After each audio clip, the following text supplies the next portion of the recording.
কখনো ট্যুরে গিয়ে এতগুলো সাপ দেখেছিলেন? নিশ্চয়ই দেখেননি, কিন্তু আমরা দেখেছি। তো আজ এই বিষয়টি শেয়ার করবো আপনাদের সাথে। আজ ট্যুরে কী কী হলো এবং ট্যুরে কোন কোন বিপজ্জনক জায়গা আসলে আমরা গেলাম, সব কিছুই থাকবে আজকের ভিডিওতে। তাছাড়া থাকবে আমরা সুন্দর কী কী জিনিস পরিদর্শন করলাম, সব কিছুই দেখানো হবে আজকের ভিডিওতে। তো গাইস, টিকটক ট্রাভেল ইউটিউব চ্যানেলে আপনাদের সবাইকেই স্বাগতম। দেখতে পাচ্ছেন গাইস, আমি অলরেডি ফ্লাইটে উঠে পড়েছি অ্যান্ড আমার ফ্লাইটটি আসলে মিড এয়ারে আছে। আমরা মেঘের উপর দিয়ে দেখতে পাচ্ছেন যে ধীরে ধীরে উড়ে চলেছে।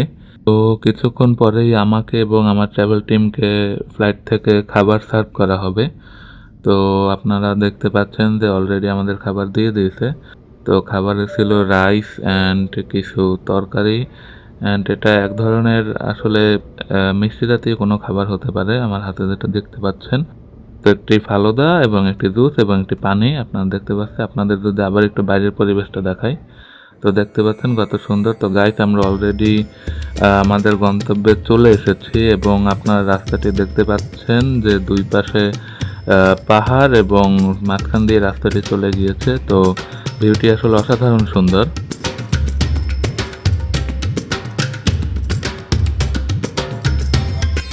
তো গাইস, যেতে যেতে সামনে একটি কর্দমাক্ত রাস্তা পড়ে গিয়েছিল। তো গাইস দেখতে পাচ্ছেন এখানে আসলে আমাদের গাড়িটি আসলে আটকে যায়।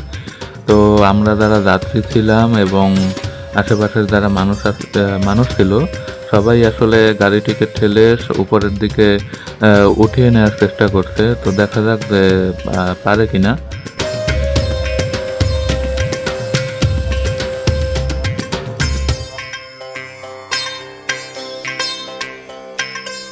তো গাইস, আমি যদি এখানকার রাস্তাটি আপনাদের একটু দেখাই। এখানকার রাস্তাটি আসলে আপনারা এখন ক্যামেরা যেটি দেখতে পাচ্ছেন, খুবই পাহাড়ের রাস্তা, প্লাস এটি হলো কর্দমাক্ত একটি রাস্তা। তো যে কোনো গাড়িরই আসলে উঠতে বেশ বেগ পেতে হয়, যেহেতু রাস্তাটি বেশ খাড়া। তো আপনারা দেখতেই পাচ্ছেন যে এখন যে গাড়িটি আসলে পাহাড় বেয়ে উঠছে, এই গাড়িটির আসলে কতটা কষ্ট হচ্ছে। তো আপনারা আসলে দেখেই হয়তো বুঝতে পারছেন এবং অনুমান করতে পারছেন যে এখানকার রাস্তাটি আসলে কতটা বিপজ্জনক।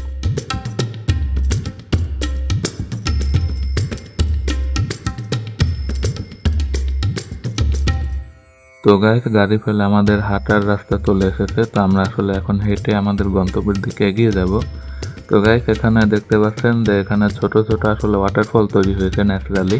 তো আমরা আসলে হেঁটেই আমাদের গন্তব্যের দিকে এগিয়ে যাচ্ছি ধীরে ধীরে। দুপাশে পাহাড় আপনারা দেখতে পাচ্ছেন। তো এখন আমরা যে রাস্তাটির সম্মুখীন হব, এটি আসলে সবচেয়ে বিপজ্জনক রাস্তা।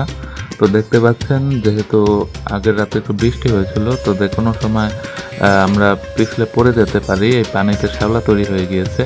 তো আমি খুব ধীরে ধীরে সন্তর্পণে পা ফেলছি এবং আমার ট্রাভেল টিমের সদস্যরা যারা আছে খুব ধীরে পা ফেলে এগিয়ে যাচ্ছিলাম। তো আমরা ক্যাম্পে এসে পড়েছি অ্যান্ড ক্যাম্প করে ফেলেছি, আপনারা দেখতে পাচ্ছেন। এবং আমরা আমাদের প্রাথমিক যে খাবারগুলো, এগুলো আসলে ক্যাম্পের মধ্যে আসলে একটু গুছিয়ে রেখেছি যে কার আসলে কোনটা। তা আপনারা দেখতে পাচ্ছেন যে আমরা বিভিন্ন খাবার নিয়ে নিয়েছি এবং খাবারের দায়িত্বে আমরা দুইজন আর কি সদস্যকে দিয়েছি খাবারের দায়িত্ব। তো তারা আসলে সব কিছু গুছিয়ে রাখার চেষ্টা করছে।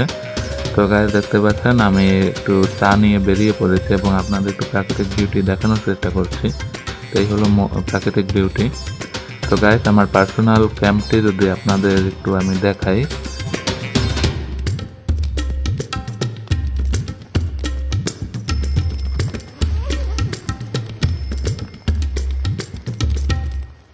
তো এই হলো ক্যাম্পের ভিতরের পরিবেশ। আপনারা দেখতে পাচ্ছেন আমি হালকা করে একটু খাবার তৈরি করার চেষ্টা করছি। আসার পরে আসলে আমি দেখতে পেয়েছিলাম যে আমার হালকা হালকা খিদে পেয়েছিল। তো আমি আসলে খাবার তৈরি করার চেষ্টা করছি, আপনারা দেখতে পাচ্ছেন। এবং খাবার টাবার খেয়ে আমরা আসলে হালকা করে একটু আড্ডা দিব সবাই মিলে। আপনারা দেখতে পাচ্ছেন আমরা আড্ডার জন্য বসে গেছি।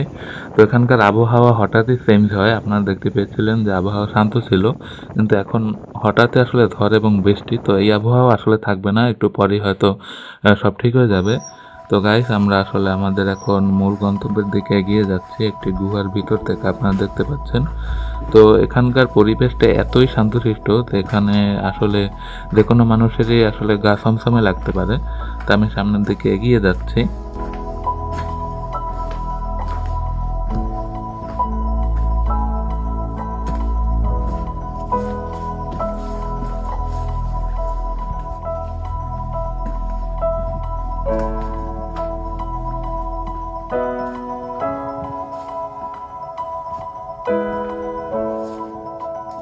তো গাইস, আমরা আমাদের মূল প্লেসে চলে এসেছি। দেখতে পাচ্ছেন যে এখানকার পানি আসলে খুবই পরিষ্কার এবং এখানকার আমাদের সাথে যারা ট্যুরিস্ট এসেছে প্রায় সবাই আসলে পানিতে নেমে গিয়েছে এবং তারা আসলে নিজেরা নিজেদের মতো আনন্দ করার চেষ্টা করছে। তো আমি যদি আপনাদের একটু দেখাই ঘুরিয়ে, এখানকার আসলে এই জলধারটি সম্পূর্ণ প্রাকৃতিকভাবে তৈরি হয়েছে। তো রাতের বেলা আসলে আমরা বেরিয়ে গিয়েছিলাম এখানকার স্থানীয়দের সাথে মাছ ধরার জন্য। তো এখানেই আসলে একটি বিপত্তি ঘটে। আমরা এখানে এত সাপ দেখতে পাই যা আপনারা হয়তো এর আগে কখনো দেখেননি এবং আমিও খুব কমই দেখেছি এত সাপ এক জায়গায়। তো তারপরও আসলে আমরা খুব সন্তর্পণে আসলে এগিয়ে যাওয়ার চেষ্টা করি যে যেহেতু আসলে আমরা ঘুরতে বেরিয়েছি, তো কোনো ঝামেলা না করে আমরা আসলে চারপাশটা দেখে সামনের দিকে এগিয়ে যাই এবং দেখতে পাচ্ছেন তারা মাছ ধরে অনেকগুলো মাছ পেয়েছে। তো এখানকার পরিবেশ আসলে হঠাৎ চেঞ্জ হয়, আমি আগেই আপনাদের বলেছিলাম। তো দেখতে পাচ্ছেন যে পানিতে বেশ অনেকটা ঢেউ তৈরি হয়ে গিয়েছে। তো আপনাদের দেখানোর জন্য আসলে ভিডিওটি করা। তো এই হলো আমার ক্যাম্পের রাতের পরিবেশ।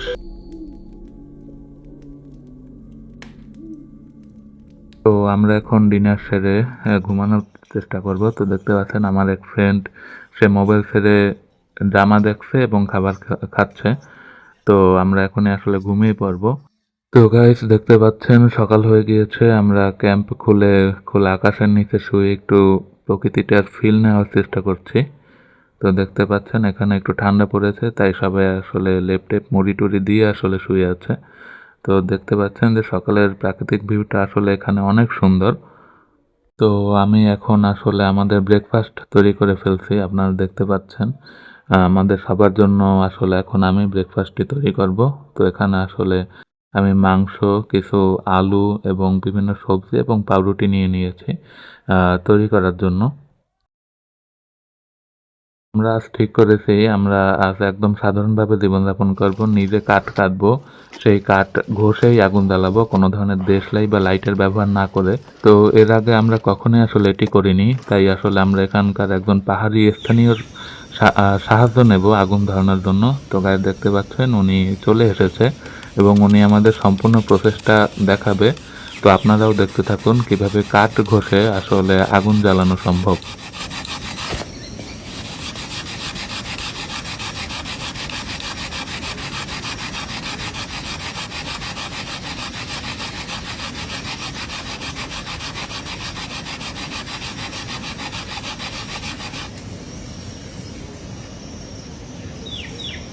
তো গাইস, দেখতে পাচ্ছেন ধীরে ধীরে আসলে ধোঁয়া বেরোচ্ছে। খুব জোরে জোরে ঘষা দেওয়ার কারণে আসলে এরকমটি হয়েছে। কাঠে তাপ উৎপন্ন হয়ে একটি কয়লা তৈরি হয়েছে এবং আগুন একটি কয়লা থেকে এবং ধোঁয়া আগুন তৈরি হয়েছে ছোট একটি ফুলকি। তো আমাদের যে স্থানীয় লোক আছে উনি খুবই পারদর্শী। তো উনি আসলে এখন ধীরে ধীরে ফু দিচ্ছে আগুনটিকে আসলে জ্বালিয়ে ফেলার জন্য। তো যে হাতে যে খড়গুলো দেখতে পাচ্ছেন এগুলো মোটামুটি শুকনো, তাই এগুলো আসলে 2-1 মিনিটের মধ্যে আসলে ধরে দেওয়ার কথা। তো মোটামুটি আসলে আগুনটি ধরে যাচ্ছে, আপনারা দেখতে পাচ্ছেন।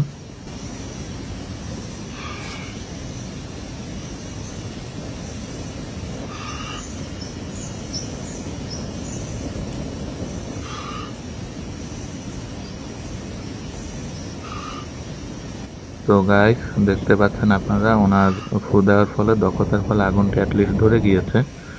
তো এখন আমরা সেই আগুনেই আসলে রান্না করব। তো আজকের ভিডিওটি আর বেশি লম্বা হবে না, আমরা এখন আসলে এই জায়গা ছেড়ে চলে যাব। এরকম ভিডিও দেখতে পছন্দ করলে চ্যানেলটি সাবস্ক্রাইব করে রাখতে পারেন।